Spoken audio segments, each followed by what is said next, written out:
Pertanian penolong ekonomi negeri. Mengapa pertanian penting? Salah satunya karena pertanian merupakan sumber bahan baku dan pengungkit sektor lain. Indonesia merupakan salah satu negara dengan tingkat keanekaragaman hayati tertinggi di dunia. Di bidang pertanian, hasil bumi dan kualitasnya diakui pasar internasional. Nilai ekspor komoditas pertanian pada Juni 2020 tumbuh sebesar 18,9%. Selain itu, kualitas buah tropis Indonesia menjadikannya primadona ekspor, sehingga berpotensi besar menambah devisa negara. Bagaimana dengan padi? Indonesia merupakan produsen padi terbesar ketiga di dunia. Produksinya sebesar 56,5 juta ton gabah kering giling per tahun. Dari proses penggilingan gabah ini, didapatkan hasil samping yaitu dedak padi sebesar 8-12%. Dedak dihasilkan pada proses penyusuan pertama, lalu pada proses penyusuan kedua dihasilkanlah bekatul. Pemanfaatan dedak dan bekatul ini belum optimal, bahkan dianggap sebagai limbah.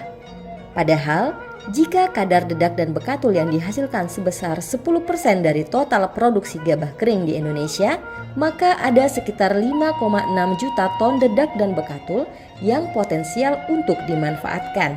Mengapa potensial? Karena dedak dan bekatul mempunyai nilai gizi protein yang relatif tinggi akibat kandungan lisin di dalamnya. Dedak juga kaya akan vitamin B kompleks, antioksidan potensial seperti orizanol dan vitamin E.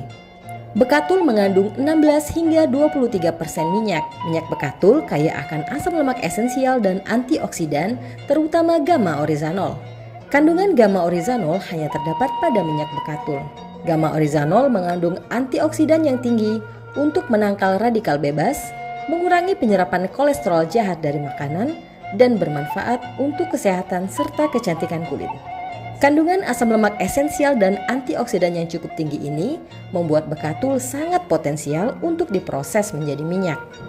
Kendalanya adalah kadar asam lemak tidak jenuh yang tinggi mengakibatkan ketengikan dan memperpendek umur simpan. Tantangan lainnya adalah lokasi penggilingan padi di Indonesia yang tersebar dan dilakukan dalam skala kecil menengah, sehingga dibutuhkan perlakuan khusus untuk menjaga kualitas, nilai gizi, dan umur simpan bekatul. Salah satu solusinya adalah stabilisasi melalui inaktivasi enzim lipolitik di dalam bekatul menggunakan mini extruder.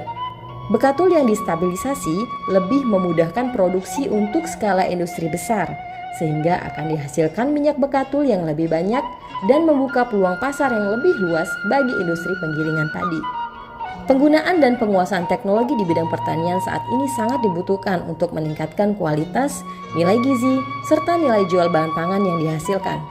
Ekspor dari minyak bekatul ini berpotensi untuk meningkatkan pendapatan negara, karena harga minyak bekatul dunia cukup tinggi, dengan kisaran harga 2 hingga 12 US dollar per kilogram. Apabila bekatul di Indonesia yang berjumlah 5,6 juta ton dapat dimanfaatkan sebagai bahan baku, dengan asumsi rendemen minyak mencapai 10%, maka akan didapatkan 560.000 ton minyak bekatul. Jika minyak bekatul ini dihargai 10 US dollar per kilogramnya, maka potensi pendapatan Indonesia dari minyak bekatul mencapai 5,6 miliar US dollar atau setara dengan 82 triliun rupiah. Industri minyak bekatul juga akan memicu berdirinya industri-industri turunannya seperti industri lecitin, gamma orizanol, tokoferol, dan tokotrienol. Ini baru potensi dari industri berbasis produk samping padi. Bayangkan, jika potensi sumber bahan baku yang melimpah dan berkualitas ini didukung dengan riset, teknologi, dan iklim industri yang baik, maka pertanian di Indonesia akan mampu menjadi pengungkit sektor industri pengolahan non-migas yang utama. Terbukti, di tengah pandemi yang melemahkan ekonomi dan juga kinerja ekspor secara nasional, sektor pertanian justru menjadi satu-satunya yang mengalami kenaikan. Ekspor pertanian tumbuh sekitar 12,66%. Pertanian, kehutanan, dan kelautan masih menjadi sektor yang berkontribusi besar pada struktur PDB kuartal 1 sebesar 12,84%. Pertanian Indonesia maju untuk Indonesia hebat.